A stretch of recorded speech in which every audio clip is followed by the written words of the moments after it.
Right, maswitse social media manoswera nchiona kuti nyaya dziri kufamba sei. Ayo ndinayo nyaya ndoda kuti ndisvitse kwamuri Chimurenga nditi hondo iri maswitse umo wazukuru asi chekutanga ndisanda kuratidzai ndakuzivisai nyaya iri kunetsa. Usati wasubscribe paSain TV panapa pamusha wevanhu. I kindly ask you to subscribe, turn on your notification bell kuitira kuti every time we upload a video, every time patinowinza nyaya dzipisa, you will be notified. Ndichitoti zviri kudi kwese kweyamuri avazukuru vasekuru Sain pano pa number 1 YouTube channel yenyu yamunofarira.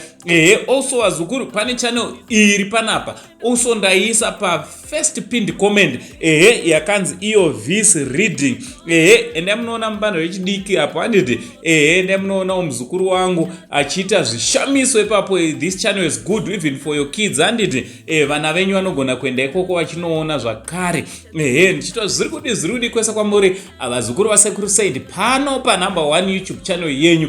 So nyaya ndauya nayo vazukuru Mai Titi sekuziva kwenyu vakanga vane birthday mazuva akaperawo. Tichitoti happy belated Mai to you murandakadzi amai maposa anditi happy belated birthday to you mura anditi so vakabva vasurprise wawo nemurume wavo Habit Nashe Maposa akabva vatengerawo motikari.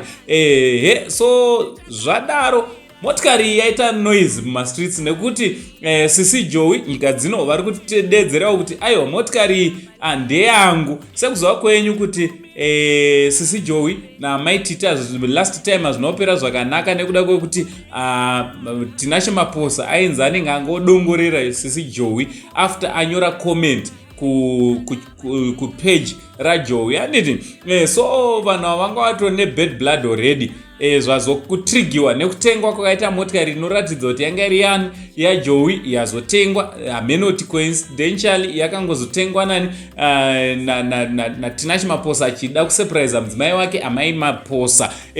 Nyaya dzachona dzakawanda asi Mai Maposa wazoratidza zita riri pabhuku remotikari kuti aiwa motikari takatenga but patorina kana zita rako futi. Zvogona kuti daro Sisi Joey vainge vangotorwawo mapictures kana kuti vainge vangohayawo motikari semotikari yakazotengwa na Tinashe achitengera Mai Titi. Nyaya dzachona dziri kunetsa mastreets dzazosvikawo padzapindurwa nechinabudhisisi Tatericious vari kuSweden vakataura mashaka kuti murandakadzi kanzi unovengwa nevanhu. Amenoti anovengwa nevanhu sei iye ane following yakakura kudai. Meno ndo nyaya iri kuitika wazukuru ndangozosvikawo ndichida kudzimura ndichida kubata kudzimura musindo anditi urimo mumastreets esocial media. Inyaya dzekutandara musakeche vamwe venyu munobva makecha mafeelings musakeche nenyaya dzepasocial media. From Uncle Sain the only zip uncle. Ngataura no comment section kuti munofunga nezvenyaya iyi, nyaya yemotikari yakatengerwa Mai Titi panguva yakanga vachifarawo pabirthday yobva zvaisumudza musindo, mhepo dzobva dzasimuka. Chiti much love.